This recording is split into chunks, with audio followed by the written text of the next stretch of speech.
Now, the next step, this is the trickiest.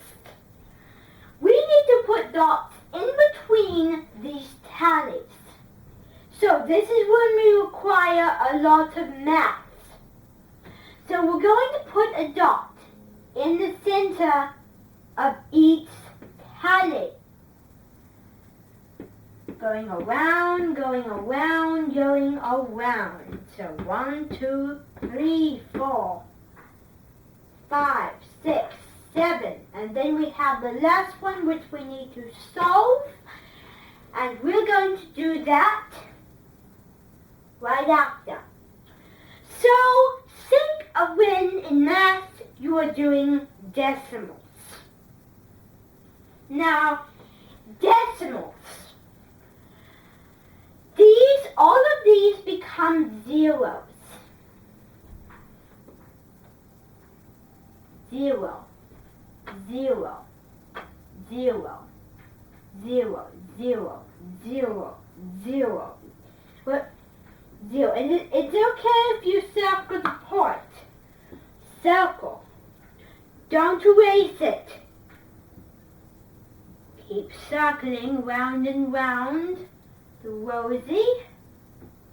Just circle, circle. Whoopsie-daisy. There we go. Now, what we need to do is the proper name for a circled border is called a compassus in Jochen physics. Compassus. Now, this is the main word for borders. Any kind of border. Compassus is short, sweet, and to the point. Bubble, border.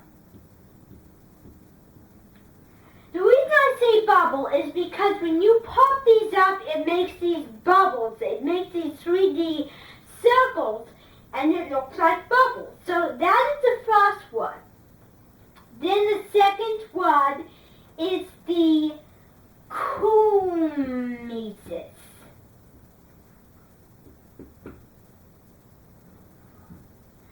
And the cumesis is the inside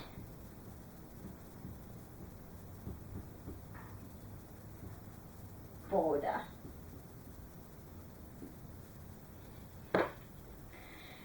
Now, how we're going to do this is because this is the inside border and we have the outside border, we need to make the inside border. But we're not going to repeat what we did. So instead of just repeating the same amount of dots, we're going to make a graph of lines. So we're going to draw a line up here, a straight line.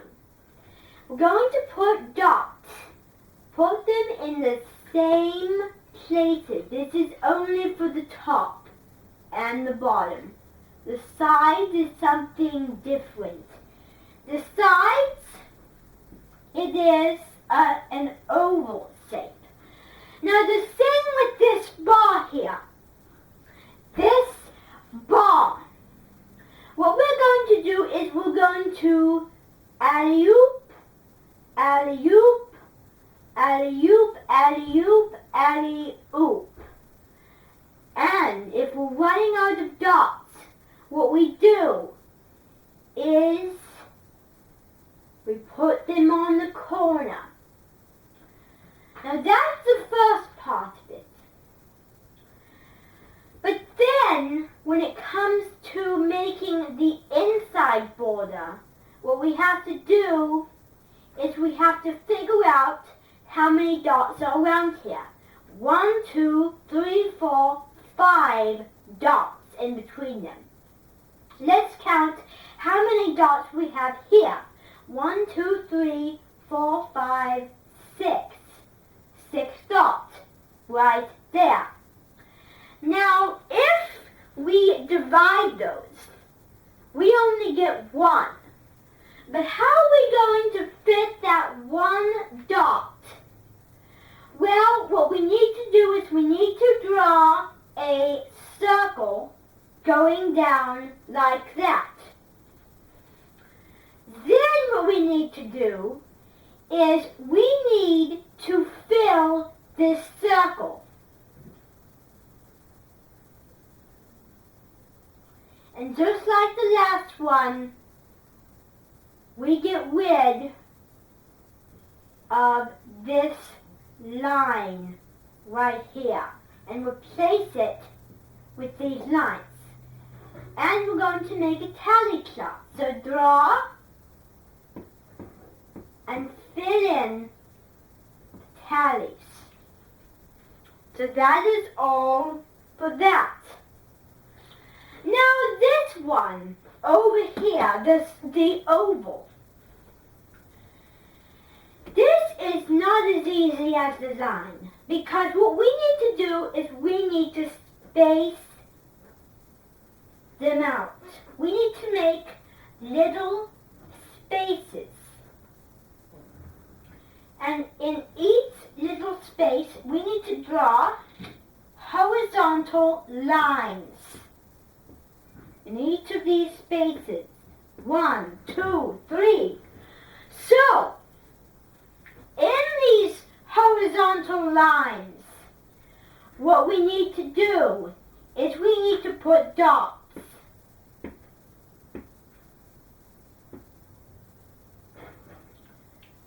Oh, whoopsie daisy. Let's come back over here. So we have the missing dot. What are we going to do? Well, we're going to make a tic-tac-toe. Fit it in, just like that. So, moving back over here, we need to do is we have our lines. Now what we need to do is we need to erase the center part of those lines. So, erase the part that is between two vertical lines, which is perfect. Now, what we need to do is this is where our dot goes. Fill the dot in the circles. Then we need to connect the dots. Make this shape. Then we need to draw the horizontal. Then we need to connect. And now erase the inside lines of the circle. That's how we get it straight. So that is that side. Now, on the next part of this very tricky formula, I will uncover the secrets to these sides that we're making.